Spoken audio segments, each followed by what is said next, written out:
Alors, le printemps a beau se traîner les pieds chez nous. Du côté des États-Unis, c'est un petit peu plus rapide comme situation, puisqu'on en arrive au développement de la saison des tornades qui prend son envol véritablement. Anne-Sophie Colombani, météorologue à Météo Média. Alors, on regarde la situation, là, puis vraiment, tous les morceaux du casse-tête sont en place.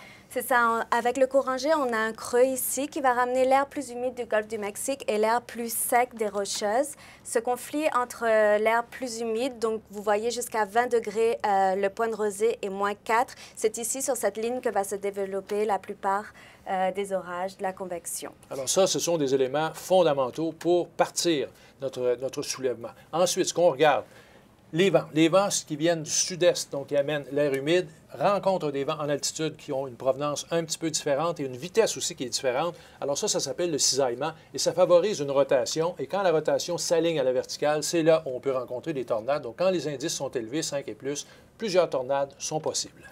On va regarder aussi l'indice le CAPE, ce qu'on appelle le CAPE, l'énergie potentielle disponible. Donc, plus cette énergie sera grande, plus de gros grêlons sont attendus parce qu'on aura un courant ascendant assez fort qui va favoriser ces orages très violents. Ah oui, oui, dans le cas des balles de tennis, par exemple, ça nous prend des vents là, qui montent à 100 km/h pour maintenir la glace à l'intérieur du nuage. Donc là, le météorologue, qu'est-ce qu'il a à rencontrer? Donc, on doit consulter tous ces indices potentiels et les évaluer pour voir jusqu'à quel point on pourrait retrouver une situation explosive ou un peu plus tranquille.